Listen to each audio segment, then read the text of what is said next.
and unfortunately we didn't have time to get through all of them, but we'll get your final thoughts here on Clemson, Alabama, and Georgia real quickly. Well, all three solid playoff teams to me. I don't know who Georgia has the rest of the way, but week 3 here, college football, they got Notre Dame at home. So if they blow out Notre Dame, I mean, that's sad for me, but you're probably looking at Georgia being a playoff team. And I think that in a way, the way the playoff is set up right now, it hurts college football because, Bama's going to be there. We're going to have 2 SEC teams in a playoff that only has 4 slots. So Georgia's one of those teams that's probably a playoff team. We'll see who they get to play against. The SEC championship game is probably, even if they're undefeated, Bama goes undefeated. If they play each other in the SEC championship game and Georgia loses, I think they still get in. Well, we're going to be monitoring this throughout the season. Obviously, we're going to try to have this as we can, as much as we can, I should say, this college football segment. We'll be right back. Ed Kracz, beat writer for the Philadelphia Eagles, and Mo from the BS Sports Show joins us along with Rick Riggin. We're going to get into the NFL talk, and yes, more than Andrew Luck is on the horizon.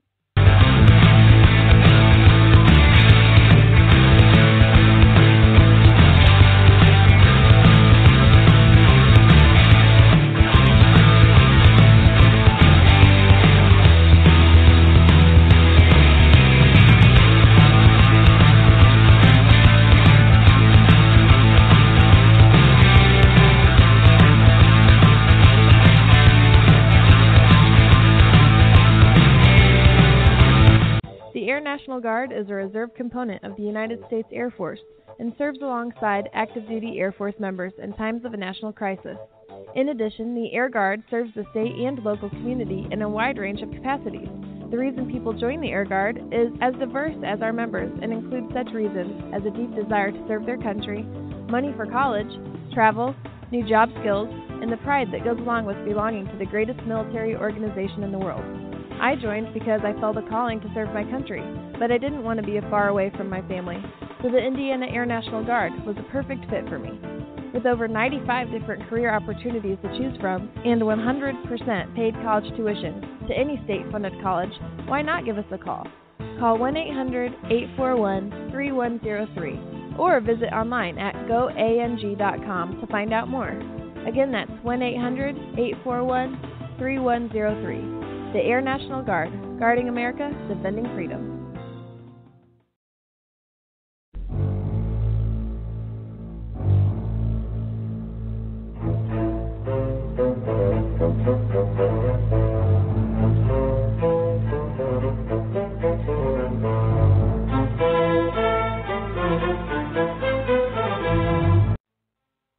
Welcome back. 30 minutes left on the clock. My name is Tom Marquis, Presidente. Thank you, Matthew Embury, WSPT up in South Bend. Joined us to talk some college football and the Notre Dame Fighting Irish. Sitting in the co-pilot chair today with me is Rick Riggin, our official college football contributor.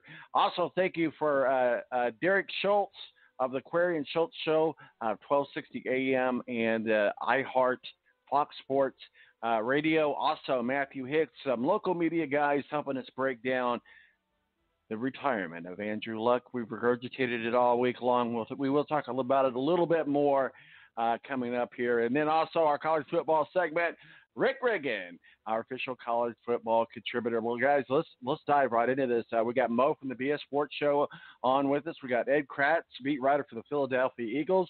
And we got Rick Riggin sitting in the co-pilot's chair as well. Hey, good morning, Ed. A lot of names. A lot of names right. Today. This is a list. This is it. You think Dan Patrick's get some top bookings, and Clay Travis get some top bookings? Nothing compared to the balance. Ed, how you doing, sir? I'm doing pretty good, guys. Just having a little fun on Twitter this morning after the Bills announced they're going to cut LaShawn McCoy, who's the Eagles' all-time leading rusher, and the Dolphins are going to cut Kiko Alonso, who the Eagles traded to Buffalo when they traded McCoy away. They got Kiko Alonso back in that deal, and now they're both going to get released here on the same day. So just having some fun on Twitter this morning with that whole turn of events. If Donald Trump could do it, anybody could do it. And we did break that here on our show earlier on, and we will get into the LaShawn McCoy. Mo for the BS Sports Show, how are you? Good. All right. We'll just go with good. Hey, all right, guys, before we move, we're going to get this off the shelf here because I've regurgitated it all week long. But I don't know if you guys have heard the theme song that's the Indianapolis Colts theme song this week, but maybe you have, but here it is.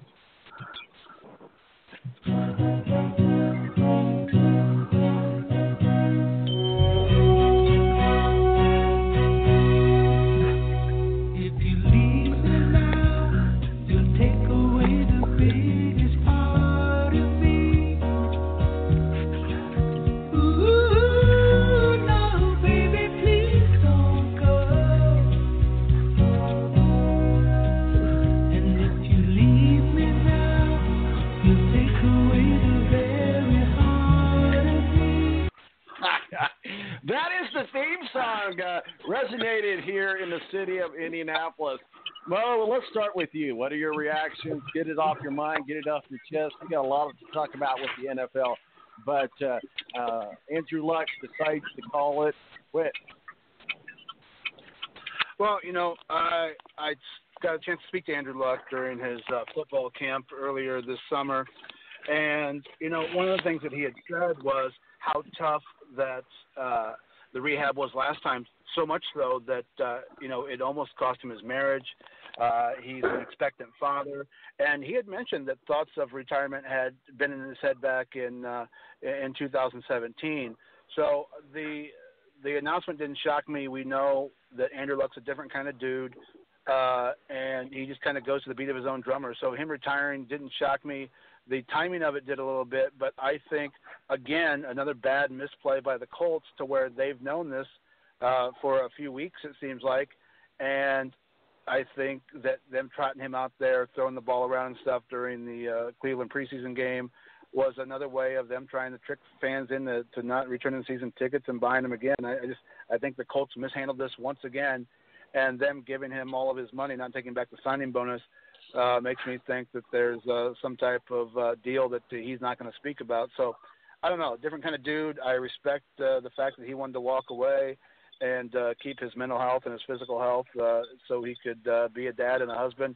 For Colts fans, it's not the best thing in the world, but it's a lot of shady dealings over the past 3 or 4 years with Andrew Luck and his health.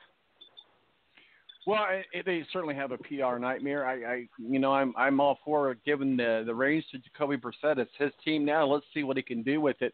Ed Kracz, beat writer for the Philadelphia Eagles, footballmaven.io. I hope I got that right. But what I want to get drill down into, one of the conversations that a lot of people have been talking about. So, I went to the game. But, it was preseason. We just had a lot of fun doing the VIP tailgate party. We had a lot to drink. So we were going to take an Uber, and we headed out about halftime, me and my friend Melissa. We went down there, and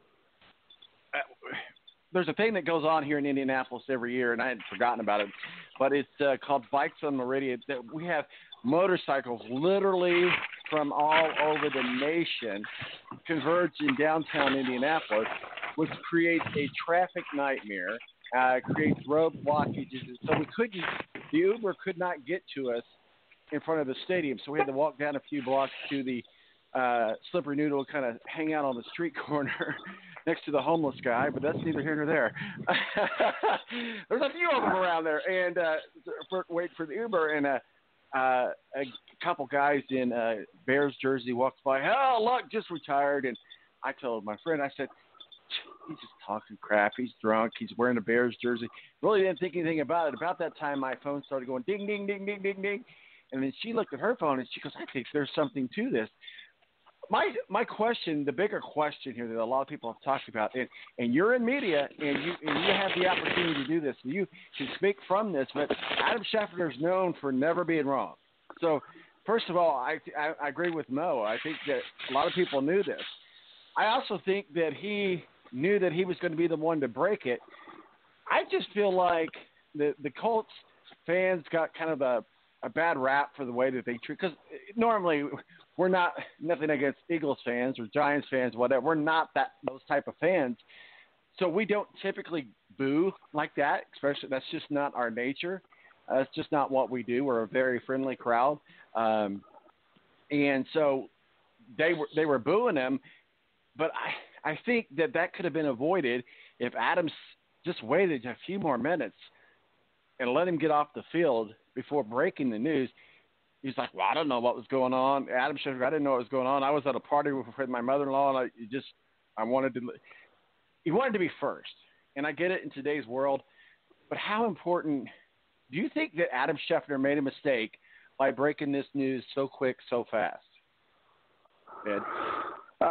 No, I don't think so. I mean, he had the story. I mean, even if he had it sooner, I would have broken it, at any point in time when I had the story. I wouldn't wait and say, well, gee, I don't want the Colts fans to possibly boo Andrew Luck if I break this story at halftime. I mean, that's not my job to worry about that. My job is to get the story out there when I have the story and I have it all nailed down with my sources. So, I don't think it was wrong by any means for him to break it when he did. And, as far as the booing, I mean, I'm pretty sensitive to it because I know Philadelphia Eagles fans or Philadelphia fans in general kind of get a bad rap. Everybody always brings up that throwing snowballs at Santa Claus back in 1960, whenever it was. But, behind the story, that Santa Claus he was a drunken fool that was walking around in a Santa suit. He weighed about 130 pounds, didn't look like Santa at all. But yet Philly fans get a bad rap. So, I'm sure it'll die over quickly with Indianapolis fans booing Luck. But at the time, he said it hurt, and Jacoby Brissett, who knew about it, said it hurt him to hear the boos. And, it was just an instant reaction by the Colts fans. And it's not Adam Schefter's fault that that's the way they responded the way they did because he didn't wait an extra 5 minutes to break the story or whatever. I mean, that's not his worry. That's not his concern. A lot of fans, season ticket holder fans, said I'm done. Actually, a colleague of mine is one of those fans, and he let people know that, and he sold almost all of them. But he said, I got like 3 tickets left. I said, all right, take them off your hands. They're good seats. They're in the club level. I got the Titans, the Texans, and the Panthers. I'm hoping to take my son to the Panthers. He's a big Panther fan. But there's season ticket holder fans out there, Ed, that just says I'm done. Matt Overton used to play for the Colts. Said anybody that wants to sell their tickets, look me up because I'll buy them off of you. Is that a little bit overreacting? I hate to say it's just a quarterback, but it's just a quarterback. I wouldn't buy as I mentioned earlier on in the show, I wouldn't buy a Land Rover just to say I have a Land Rover. There's a lot of reasons I would buy a Land Rover. I'm happy with my Chevy, but do you buy season ticket holders just because Peyton Manning's your quarterback or Andrew Luck is your quarterback? Do you do that? Well, I mean, I don't think there's any predicting, what fans can do or people in general do. Everybody's different. I mean, you certainly wouldn't be like that, but there are people that are offended by it, I guess. I think the more interesting thing is like Mo made a good point. Like if he knew back in the summer and talking to Andrew Luck that retirement was on the table, at what point did the Colts know, and why didn't they do something to address their quarterback situation? Totally agree. Who's going to back up Brissett now? You have the one guy, Kelly, who's suspended for 2 games, and you have a guy at Temple who I kind of am familiar with who couldn't really throw a forward pass all that well at Temple here in Philadelphia. I don't know. I mean, why wouldn't they take better precautions? I mean, the Eagles signed Josh McCown off the street, 40 years old. Now, look, I know Josh McCown, isn't anything earth-shattering, but he's a guy that's played in the league for 18 years. And if anybody knows the value of a good backup quarterback, it's the Eagles after seeing what Nick Foles did when Carson Wentz got hurt in 2017, winning the Super Bowl. So, Frank Reich came from the Philadelphia Eagles in 2017. He saw that. He had a shotgun view of that, to see what Foles was able to do. I don't know why the Colts would not have addressed it in a more timely manner to bring in somebody that's half decent to back up Jacoby Brissett. Now, what happens if something goes wrong with Brissett? Who's going to be the backup quarterback? Who's going to step in?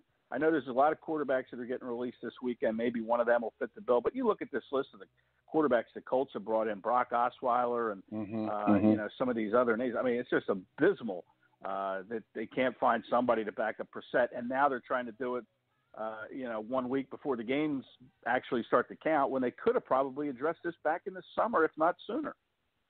Absolutely, and I think they got to hire somebody on the PR level. But